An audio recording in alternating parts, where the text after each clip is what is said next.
Olá, muito bom dia. O meu nome é João Batista e eu sou acadêmico do curso de Letras na Universidade Unemate em Cáceres, Mato Grosso. E hoje eu vou estar falando um pouco sobre o conto A Terceira Margem do Rio. Muito bem. A Terceira Margem do Rio é um conto de João Guimarães Rosa que está no livro Primeiras Histórias, que é um livro que foi lançado em 1962. Então, o conto em si, ele é um conto que é narrado em primeira pessoa pelo filho de um homem que logo no início da história decide ir morar sozinho em uma canoa no meio do rio. E com essa decisão ele acaba abandonando sua esposa, seus filhos e filha e todo tipo e qualquer tipo de convivência social que ele possa ter com qualquer pessoa. Apenas ele morando sozinho no meio do rio. Então, e com essa decisão assim que ele toma, logo do nada assim, esse homem de morar sozinho no meio do rio, ele acaba deixando as pessoas um pouco assim sem saber o que fazer, ainda principalmente seus familiares, né? Porque assim, por que ele tomar essa decisão? Seria algum motivo de doença, se seria algum motivo, algum outro tipo de coisa, ou simplesmente loucura, né? Loucura de morar sozinho assim no meio do rio.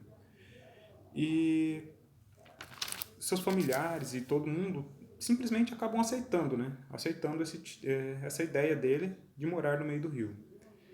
Mas enfim, o que seria essa terceira margem do rio? Um homem que está lá no meio do rio, né? Um rio que o tempo todo está fluindo, mas ele lá está lá parado. E vamos ver, vendo pelo ponto de vista de Judith Rosenbaum, que é uma grande crítica literária, ela diz que ela diz que este homem vai para um lugar estável dentro de um movimento. É um texto em que no caso João Guimarães Rosa, ele sempre tem uns textos muito complexos, né?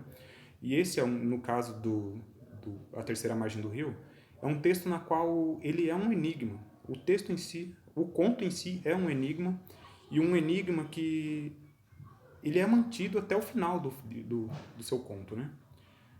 Mas que no fim do conto, quando o filho do homem que se ofereceu para assumir o lugar do pai, ele acaba assumir o pai do lugar no caso, o pai assumir o lugar do pai na canoa.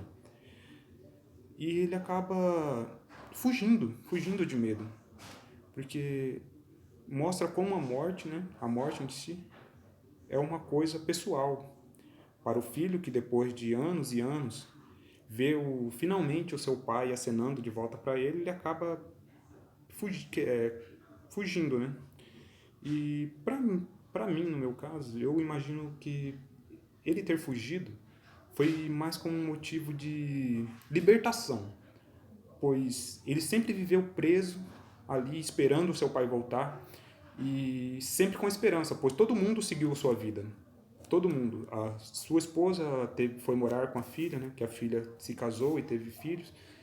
E tanto que tem uma parte no trecho do texto que fala que a filha vai lá depois que a filha dela nasce e acena para o pai, mas o pai nunca retorna, nunca dá um sinal.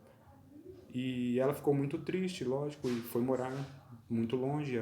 E aí no fim, a esposa também, que era no caso a esposa desse homem, também foi por causa da idade, acabou indo morar com a filha, né? E só apenas esse filho ficou lá.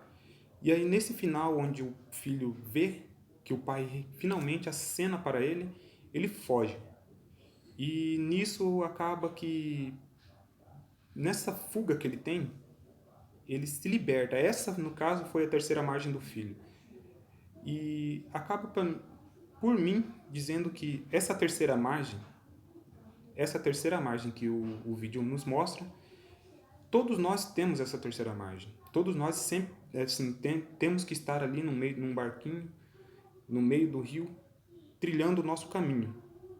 Essa é a minha ideia e que eu tenho que passar. E esse foi o meu breve declaração para vocês sobre o conto A Terceira Margem do Rio.